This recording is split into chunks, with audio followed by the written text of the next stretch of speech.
Chapter 7 is called Town Life. They went into camp again, and this time they sat for 3 months. They were there so long they thought of the camp as a town and gave the pass between the tents street names based on Minnesota towns.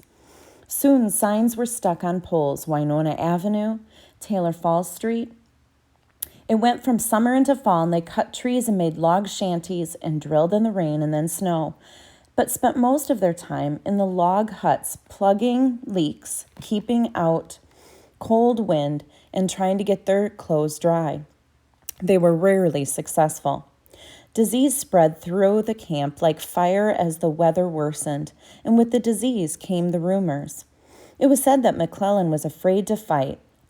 Almost all the men, including Charlie, loved the new commander and felt that he was only trying to be easy on the men by avoiding a winter campaign.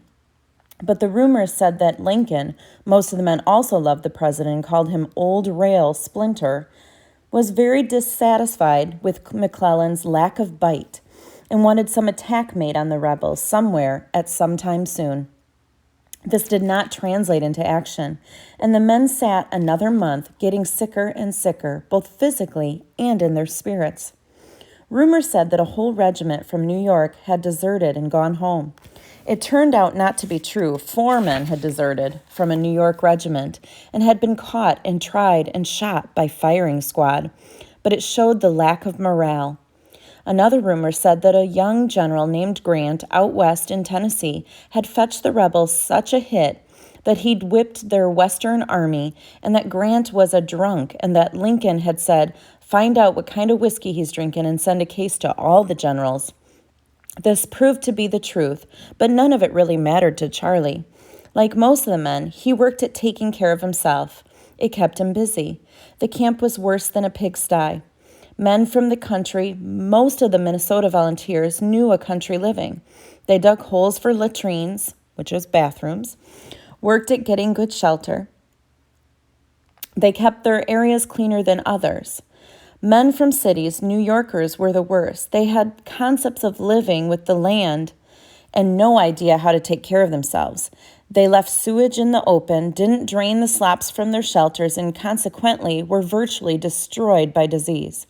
Some New York companies lost more than half their men to dysentery, typhus, measles, and diarrhea, which soon spread to other units. It seemed somebody was always either getting sick, was sick, or was getting over something. Charlie and the rest were kept moving, just working at repairing the shelter, keeping it clean and cooking. The food was simple and for the most part bad. Beans, always beans, salt pork, and coffee. Soon a bakery with wood fire ovens was going, and bread was doled out to the men. The plan was to give each man a pound of bread a day, but it rarely worked out that well. The Salters kept plying their trade and brought cakes and pies and cookies to the men, but the prices went up, 50 cents for a cake that tasted as if it was made out of wood, and most of the men only bought from the Salters in dire emergency. Charlie once relented and bought an apple pie, but when he sat down to eat it, there were only 3 small slices of apple in it and nearly no sugar. If they had the ingredients, housewives on nearby farms cooked and sold meals to the men, but getting food this way was chancy, to say the least. There were over 90,000 men in the camp and perhaps 20 farms where food might be available. To feed all the men 3 times a day, the farm wives would have had to make 13,000 to 15,000 meals a day each. Besides, the officers seemed to get most of this good food. Officers were initially the only ones allowed whiskey as well.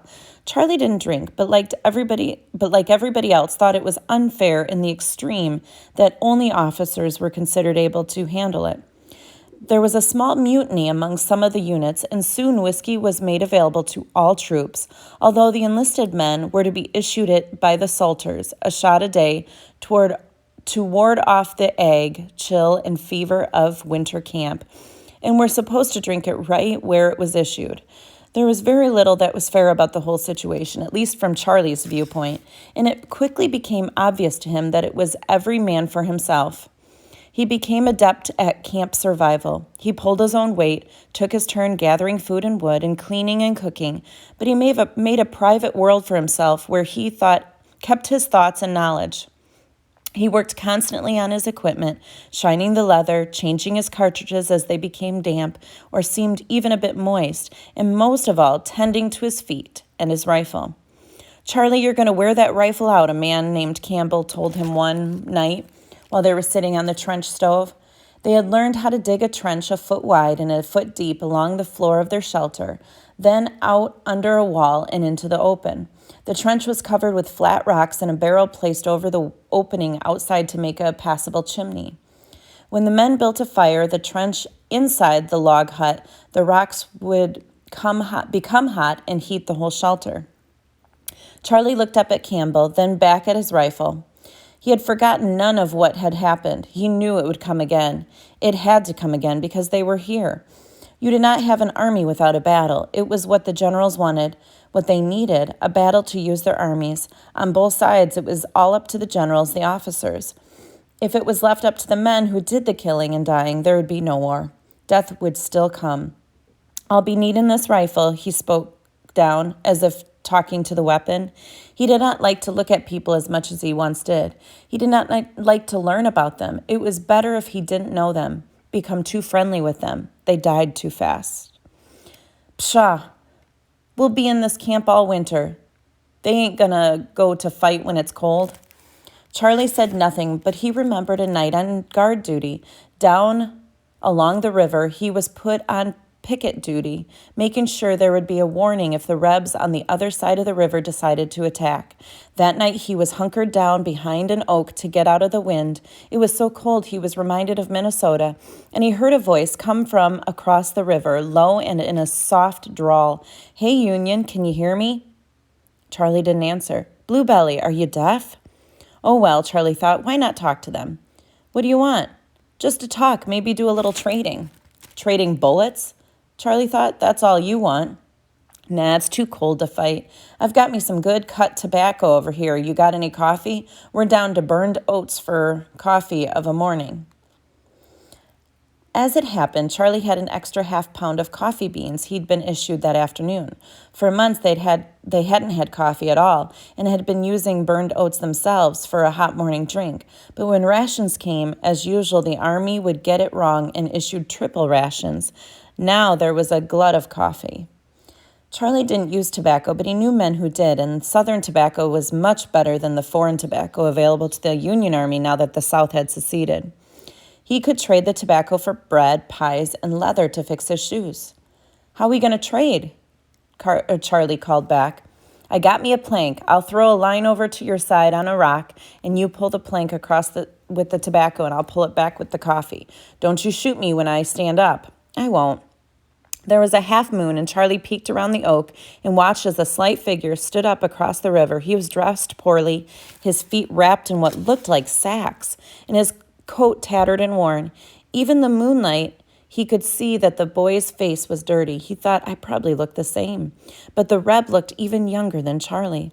"Mind the stone," the boy called and threw a rock with a string tied to it. The river was 40 feet wide, and the string snarled on the first toss, and he had to retrieve it and toss it twice more before the rock made it. Charlie moved from behind the oak and picked up the string. He kept low, couldn't help it, but in a few minutes he had pulled the board across the river and found the tobacco wrapped in cloth. He wrapped his coffee beans and put the package on the plank. "All right, pull it back," he called, and the piece of wood made its way back across the water. Charlie watched it until it reached the other bank, and then he moved behind the oak, squatted down out of sight, and tucked the tobacco inside his coat. "Hey, Bluebelly, you still there?" "I'm here." "This coffee looks good. Can you get more?" "Some. Let's trade again tomorrow night. I can get all the tobacco you need." "All right."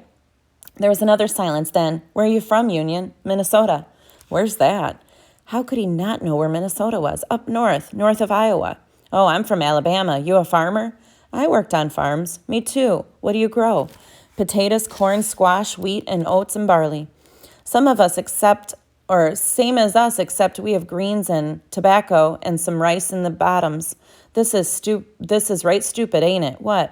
"Here we be, both farmers, talking and trading goods, and tomorrow or the next day we got to shoot each other." "I hope," Charlie thought, "you don't hit me." "Ain't it stupid?" the boy asked. "Yes." "I've got to go now. My trick is near up. I'll yell for you tomorrow night." And that was it. There was no further talk or trading because an officer had heard Charlie and jumped him about speaking to the enemy. And the same must have happened to the Reb because the next night Charlie leaned against the oak and somebody fired from the other side of the river and drew splinters off the tree 4 feet above his head. The truce was over.